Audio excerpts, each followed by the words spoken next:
Kapıyı çal bre. Ama dosyayla bağırsa ne yapayım? Hele gel. Ulan eşek aso ne yapsın? Ama dosyayı kapıyı çalayım gözün kurdu. Ulan eşek aso gözüm kör değil. Ben demedim ki kapıyı çal. Ne dedin? Evin kapısını çal bize kapıyı açsınlar dedim. Ama dosyayı sen demedin evin kapısını çal dedin kapıyı çal. Ama ben nereden bileyim sen geri zekalı olduğunu? Şimdi bu kapıyı nasıl getirdinse git aynı öyle yerine bırak. Tırray. Ya bakma dostun dediğini yapıyor bir de yapmıyor bir de yapmıyor. Çok yoruldum lan. Her şeyler mücadele etmekten yoruldum. Oğlum bizim kaderimizi ya da kalem işi attırdılar hayal. O köpekler de gördün mü? Oğlum bana bakın cebinizde ne kadar para varsa çıkarın. Telefon hepsi. Abi ne yapıyorsun ya? Ya çıkarsana oğlum para hepsini çıkar. Ayıp oluyor ama kızın Lan yanında. çıkarsana oğlum. Bak oğlum beni bunaltma. Sana diyeyim ki kızın yanında ya git o tarafa beni. Kusura bakma ya. Ya oğlum ne sen sabahtan beri telefona girmişsin? Biraz benimle ilgilen. Kanka senin muhabbetin artık sarmıyor ya. Nasıl sarmıyor? Kanka Litmeş diye bir platform edinmişim.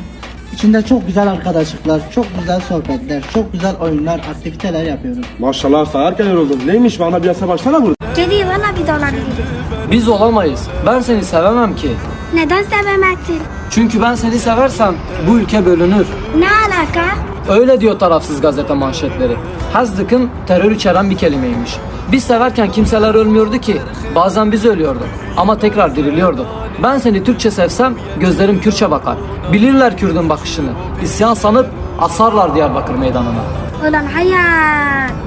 Bir tane Bulgaristan'dan sevgili buldum telefonda. Dedi hacı bana 500 euro gönder yol paramı ben Türkiye'ye geleceğim.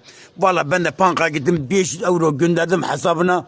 O şimdi telefonu çıkmıyor. İnşallah yoldadır geliyor. İnşallah yoldadır. 2023'te asgari ücret sizce ne kadar olmalı? Ya benim o kadar bilgim yok. Ne kadar olursa acaba kurtarır? Tahmin- Hani kiralardır, işte He. market fiyatları. 6000 desem 2023'te he. kurtarır mı? Kamera şakası mı bu abi? Yani Hakikaten. şu an ben de aynı şeyi sizin için düşünüyorum. Hani şimdi 6000 Ben hangi yılda olduğumuzu bilmiyorum desem. ciddi misin? Vallahi. Şu an 2022'deyiz. He. Bir ay sonra 2023'e gireceğiz. He. Vallahi bilmiyorum. Ciddi misin? Hakikaten bilmiyorum. Neden? Üzerimde telefon yok. Herhangi bir elektronik cihaz yok. Evde saat yok. Bahçıvancıyım. Ben 2023'te evliliği planladım. Öyle hayalini kuruyordum. Onun için hiç bilmiyorum. Peki evlenebilecek misin? Ne zaman evleneceğimi de bilmiyorum. 2023 dedin ya. He. Evlenebilecek misin? Hedeflerim var. 2023'te benim bir yeğenim var. Yaşça benden büyüktür. Ne zaman evleneceğiz bile onunla hep hayal kurardık evlilik konusunda. Ondan esinlenerek hedefimiz 2023, umudumuz 2023 değildi. Ben de ona esinlenerek söyleyeyim. Sevgilime sürpriz yapmak için sıfır arabasının yanına gittim. Elime çivi aldım. Seni seviyorum yazdırdım. Uzaklaştım. Seyrettim. Bir baktım sevgilim geldi arabanın yanında. Çok duygulandı. Ağladı.